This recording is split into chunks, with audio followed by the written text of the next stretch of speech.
சமந்தா அவங்களுடைய வளர்ச்சி தான் நாக சைதன்யா அவங்களுக்கும் சமந்தா அவங்களுக்கும் பிரச்சனை வர்றதுக்கான காரணமா இருந்துச்சு அப்படின்னும் இதனாலதான் விவாகரத்தை வாங்கினாங்க அப்படிங்கிற ஒரு தகவல் வெளியாகி இருக்கு. விஜய் அர்ச்சனா அவங்க சமீபத்துல நான் பேய நேர்ல பார்த்தேன் அப்படின்னு சொன்ன விஷயங்கள் இப்ப இணையத்துல வைரல் ஆயிட்டு இருக்கு. வாங்க என்னாச்சுங்கிறத இந்த வீடியோல பார்க்கலாம். நாக சைதன்யா அவரும் சமந்தா அவங்களும் காதலிச்சு திருமணம் பண்ணி அதுக்கப்புறமா கொஞ்ச நாள்ல விவாகரத்து வாங்கி பிரிஞ்சுட்டாங்க. இப்ப நாக சைதன்யா அவருக்கு பாத்தீங்கன்னா 2ஆம் திருமண ஏற்பாடுகள் நடந்துகிட்டு இருக்கு. நிச்சயதார்த்தம் எல்லாம் நடந்து முடிஞ்சிருச்சு. சோபிதா அவங்களையும் நாக சைதன்யா அவரு காதலிச்சுதான் திருமணம் பண்ணிருக்காரு. சொல்ல போனா சமந்தா அவங்களோட விவாகரத்து வாங்கின ஒரு வருஷத்துக்கு அப்புறமா இவங்க நல்ல நண்பர்கள் ஆயிருக்காங்க. நட்பு காதலா மாறி இருக்கு. இப்ப திருமணம் வரைக்கும் வந்திருக்கு. அந்த வகையில நாக சைதன்யா அவருக்கு சமந்தா அவங்க மேல ஆரம்பத்துல இருந்து நிறைய கோவங்கள் இருந்திருக்கு. ஏன்னா நாக சைதன்யா அவர் அந்த அளவுக்கு பெயர் புகழ் எல்லாம் வாங்காம இருந்தாரு. படங்களும் ஹிட் ஆகல. ஆனா சமந்தா அவங்க பாத்தீங்கன்னா நிறையவே பெயர் புகழோட இருந்தாங்க. அவங்க படங்களும் ஹிட் ஆச்சு. இவங்க ரெண்டு பேருமே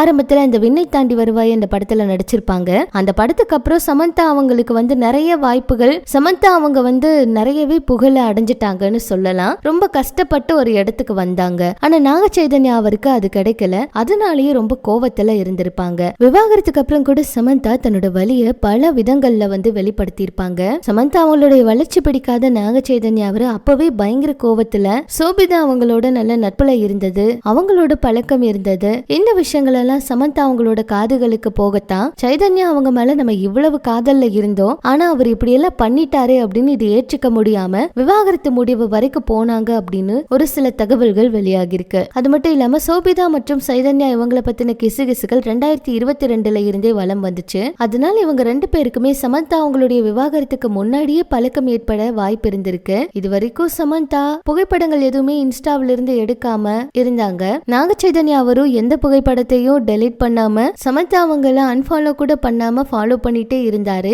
ரொம்பவே அப்பாவி மாதிரி இருந்தாரு. சோபிதா அவங்களோட திருமண அறிவிப்பு வர சில நாட்களுக்கு முன்னாடிதான் சமந்தா அவங்கள அன்ஃபாலோ பண்ணிருக்காரு. போட்டோஸ் எல்லாம் டெலீட் பண்ணிருக்காரு. அதே போல சமந்தா ப்ரப்போஸ் செய்த ஆகஸ்ட் 8ஆம் தேதியே முடிவு பண்ணி இந்த திருமணம் அறிவிச்சது ரொம்ப மோசமான விஷயங்க அப்படின்னு எல்லாம் கூட ஏகப்பட்ட விஷயத்தை இப்ப ரசிகர்கள் பேசிக்கிட்டு இருக்காங்க. இப்படி இது ஒரு பக்கம் இருக்க, விஜய் அர்ச்சனா அவங்க சமீபத்துல நிறைய பேட்டிகள் கொடுத்திருக்காங்க.